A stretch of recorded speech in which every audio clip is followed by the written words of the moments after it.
엠마오로 가는 두 제자에게 나타나신 부활하신 예수님의 모습을 통하여 우리의 신앙을 돌아보고자 합니다.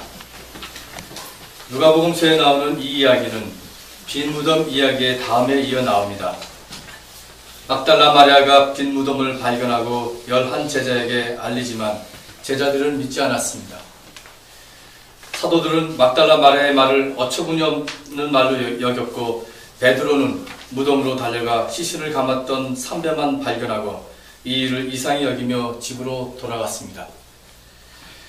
이렇게 엠마오로 가는 두 제자에게 부활하신 주님이 나타나신 이야기는 예수의 부활에 대한 제자들의 불신과 나중에 11 제자들에게 예수께서 궁극적으로 나타나신 일 사이에 중간 역할을 하고 있습니다. 엠마오로 떠나는 길떠남, 사실 이런 길떠남의 여정을 이야기를 배경으로 설정한 것은 전형적인 누가의 방식입니다. 누가는 예수의 선교를 갈릴리에서 예루살렘으로 시작하며 궁극적으로는 승천하여 하나님 우편에 앉는 여정으로 그리고 있습니다. 누가는 초기 공동체의 선교 또한 예루살렘에서 시작하여 땅끝까지 이르는 여정으로 묘사하고 있습니다. 누가에게 있어서 예수와 교회의 여정은 이스라엘에서 시작하여 성령을 통하여 땅끝까지 도달하는 구원 역사를 펼치고 있는 것입니다. 이렇게 길떠남의 여정인 하나인 엠마오는 당시 예루살렘에서 약 30리 정도 떨어져 있는 곳이었습니다. 그러니까 오늘 우리식으로 얘기하면 약 10km 정도 되는 곳이었습니다. 이 먼 길을 터벅터벅 두 사람이 걷고 있었습니다. 이 두 사람은 예수님의 12 제자에 속하지 않는 사람이었습니다. 아마도 엠마오가 이들의 고향이었을 것입니다. 그들은 엠마오로 가면서 예루살렘에서 십자가에 처형당한 예수님에 관한 이야기를 나누고 있었습니다.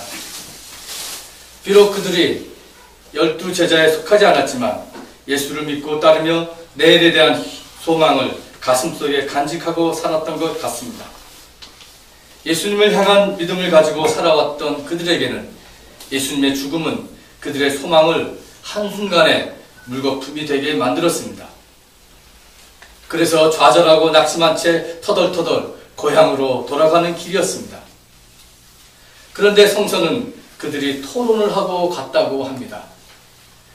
단순한 이야기의 나눔이 아니었습니다.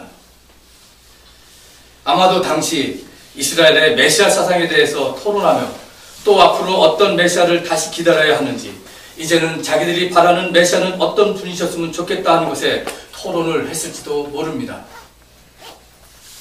그런데 토론을 하면 할수록 처철한 절망과 좌절 속에 더 빠지게 된 것입니다. 그만큼 그들은 예수에 대한 기대와 믿음이 크고 강렬하고 간절했기 때문이었기 때문입니다. 그런데 불쑥 중간에 어떤 한 남자가 끼어듭니다. 이제 두 사람이 아니라 세 사람이 되었습니다. 성서의 기자는 그를 부활하신 예수님이라고 하지만 이야기의 두 사람은 아직 그가 누구인지 모릅니다. 예수님은 그들에게 다가가 함께 걸으며 대화를 하시는데, 그러나 불행히도 그들은 눈이 가려져서 예수를 알아보지 못했습니다.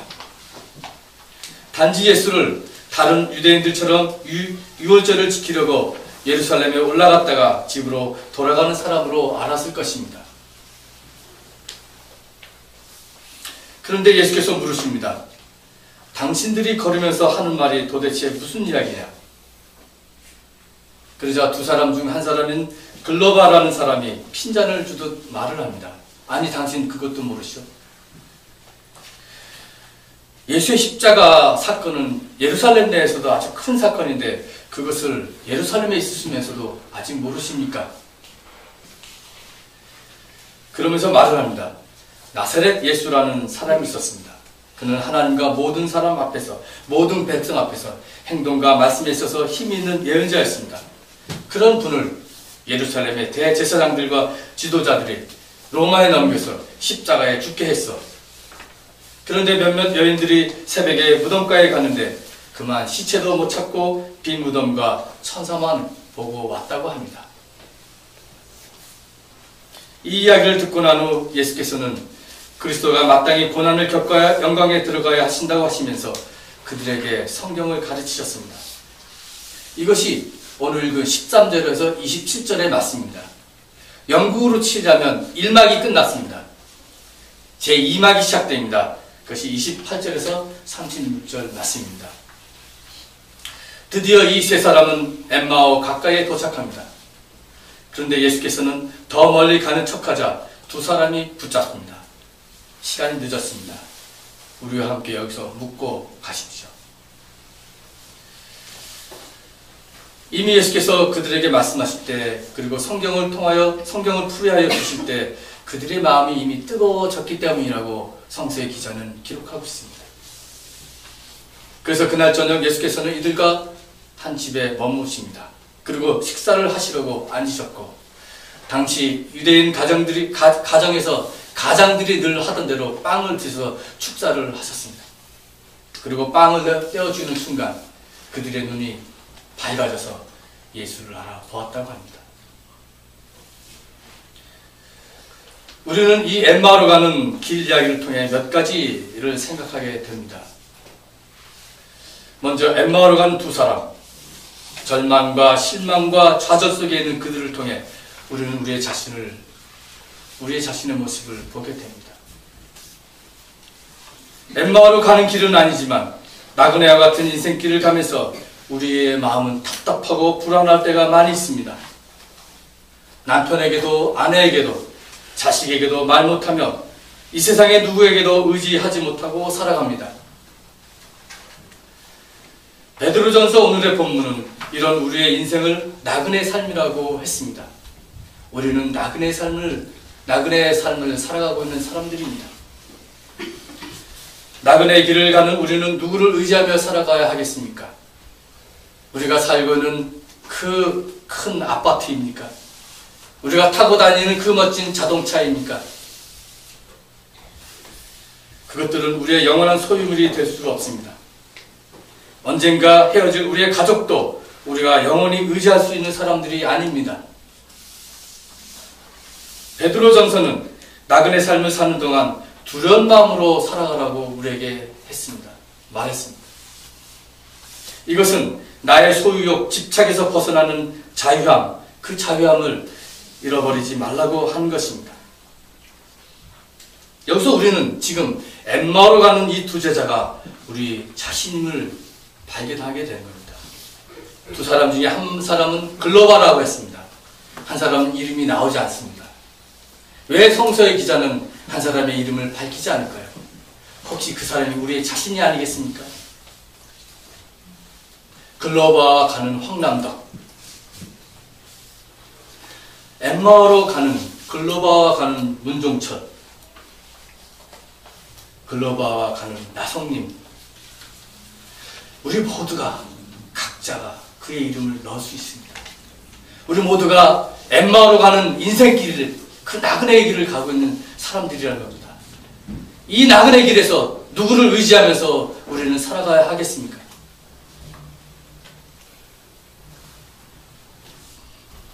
내가 바로 절망 속에 힘없이 터벅터벅 엠마오로 가는 사람이라는 것입니다. 인생의 엠마오 길입니다.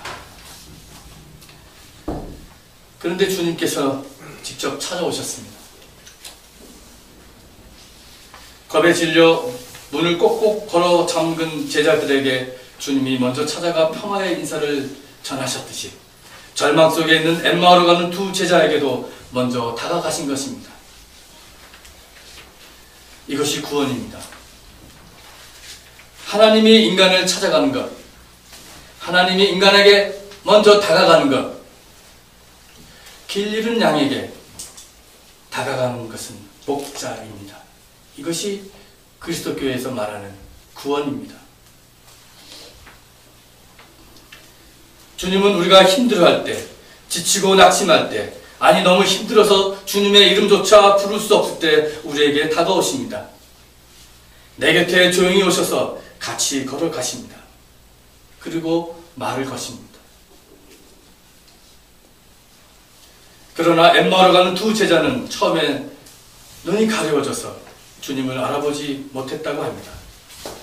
여기서 눈이 가려워졌다는 것은 육신의 눈을 말하는 것이 아닙니다. 잠시 시각 장애가 일어나서 주님을 보지 못했다는 것이 아닙니다. 이것은 믿음의 눈을 말합니다. 믿음의 눈이 없으면 부활하신 주님이 곁에 오셔도 우리는 그를 보지 못합니다.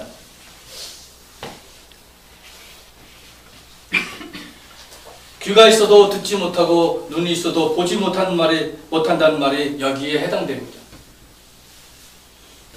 믿음의 눈이 없으면 다가오신 주님을 보지 못하고 믿음의 귀가 없으면 주님의 말씀을 깨닫지 못하는 것입니다. 믿음의 사람만이 부활하신 주님을 볼 수 있는 것입니다. 그렇기 때문에 부활은 과학적으로 증명하는 것이 아니라 믿음으로 증언하고 믿음으로 보는 것입니다.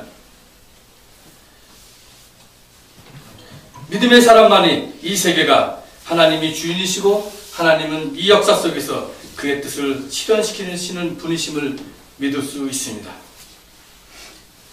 그러면 우리는 어떻게 이 믿음의 눈을 가질 수 있겠습니까? 어떻게 우리가 이 믿음을 가질 수 있겠습니까? 엠마오로 가는 두 제자들에게 큰 반전이 일어났습니다. 믿음이 없어서 부활하신 주님을 알아보지 못했던 그들이 이제 믿음의 눈이 열려서 주님을 알아보게 되었는데, 누가복음서 기자는 예수께서 빵을 들어서 축사하시고 그들에게 나눠주실 때 그들의 믿음의 눈이 열렸다고 합니다. 그 빵을 받았을 때. 빵을 받자마자 눈이 열렸다는 겁니다. 이 빵은 예수님의 몸을 말하는 것입니다. 예수님의 몸을 받았다는 것은 예수님의 운명을 그들이 받았다는 겁니다. 예수님의 운명을 그들의 운명으로 받았다는 겁니다. 그러자 눈이 밝아져서 주님을 알아보게 되었습니다. 초기 그리스도교 공동체는 이것을 아주 소중하게 여겼습니다. 말씀을 들을 때와 성만찬을 나눌 때 주님의 현존을 체험했다는 겁니다. 이 성만찬의 경험은 이미 광야에서 5,000명을 먹일 때, 그리고 최후의 만찬에서도 나타났습니다. 그러므로 성만찬은 단순한 종교적 행위가 아닙니다. 빵과 포도주는 예수님의 몸과 피를 상징하듯이 한 겁니다. 그렇듯이 부활이 궁극적 생명으로서의 변화라는 그리스도교 신비의 신앙의 신비에 들어가는 것입니다. 이런 부활 생명을 깨닫지 못하는 삶은 허무한 인생길을 가는 불쌍한 나그네에 불과합니다. 우리는 주님의 고난과 생명, 부활에 참여해야 합니다. 이제 눈이 열린 그들이 예수를 알아보자 예수께서는 그들에게서 사라졌습니다. 그들의 경험은 한순간이었습니다. 정스러움의 체험은 이렇게 한순간으로 다가옵니다. 눈이 열린 사람들, 눈이 밝아진 사람들만이 할 수 있는 체험입니다. 눈이 가려워져 있으면 부활의 주님을 볼 수 없듯이 눈이 가려워져 있으면 부활 생명의 그 거룩한 성스러운 체험을 할 수 없는 겁니다. 제가 어떻게 부활 생명을 여러분에게 더 설명할 수 있겠습니까? 실망하고 엠마오로 가는 제자들에게 나타나 말을 거시고 구약을 설명하시고 빵을 떼어주신 부활하신 주님, 그 주님은 여러분 각자의 눈이 열려야 볼 수 있습니다. 힘들고 어려운 인생길을 가면서 조용히 내게 다가와 말을 거시는 주님은 여러분의 눈이 열리지 않으면 볼 수 없는 분입니다. 주님의 몸인 빵을 나누는 깊은 영적인 관계로 들어갈 때 그 주님을 볼 수 있습니다. 이렇게 주님을 본 사람들은 가만히 있지 못합니다. 33절에 보면 그들이 곧바로 일어나서 예루살렘에 돌아가는 모습을 보여줍니다. 30리길을 가까이 왔던 그들은 다시 황급히 예루살렘으로 돌아갑니다. 예루살렘으로 돌아갈 수밖에 없습니다. 가만히 있을 수 없었습니다. 부활하신 주님을 만난 것을 말할 수밖에 없어서 한 걸음에 예루살렘으로 달려가 부활의 증언자가 됩니다. 처음에 엠마오로 돌아갈 때 그들의 좌절감과 패배감은 이제 예루살렘으로 돌아갈 때의 기쁨과 설렘으로 가득 찼습니다. 자포자기했던 절망의 사람이 희망의 사람이 된 것입니다. 여러분, 우리는 어떻게 살아야 하겠습니까? 한 번밖에 살 수 없는 인생을 은이나 금과 같은 썩어질 것을 추구하며 살아야 하겠습니까? 아니면 예수의 부활 생명을 누리며 영원한 이 부활 생명을 증언하시며 사시겠습니까? 엠마오로 가다가 부활의 주님을 만난 그들은 예루살렘에 도착하자마자 또 다른 부활의 증언자들을 만나게 됩니다. 즉 11제자와 나머지 사람들이 거기 있었다고 합니다. 그들도 부활의 경험을 이야기하고 있었습니다.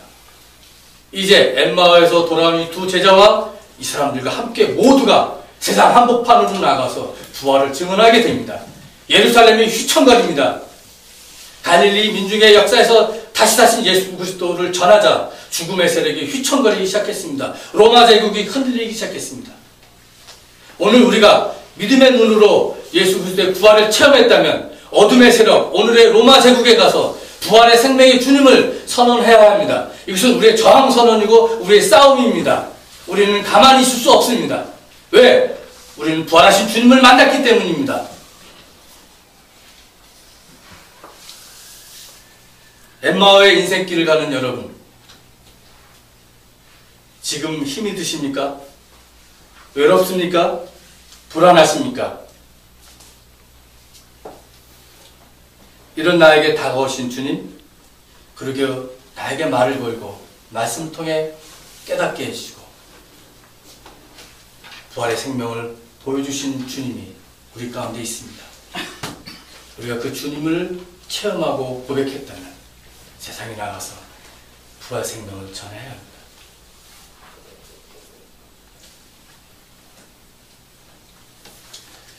힘을 냅시다. 그 힘으로 세상에 나가 절망 속에 있는 우리의 사회를 향해서 예수님이 부활하셨다. 어둠이 빛을 이기지 못한다. 진실을 감출 수 없다고 선언합시다. 세월호 침몰로 가슴치며 울고 있는 사람들, 부당하게 해고된 자신들의 의사를 광고탑에 올라가 표현할 수밖에 없는 노동자들, 사드 배치한 강대국에 의해서 장갑차로 군합발로 짓밟힌 성주의 눈물과 이 한반도의 분노와 억울함, 슬픔에 부활의 생명의 주님을 전합시다. 우리는 더 이상 슬픔과 좌절 속에 엠마오 제자로 머무를 수 없습니다. 부활하신 주님을 만난 후 가만히 못 있게 된 제자들처럼 우리도 가만히 있지 말고 세상에 나아가 생명을 짓밟고 파괴하고 죽이는 오늘의 로마 제국, 어둠의 세력에 예수의 부활을 선포합시다.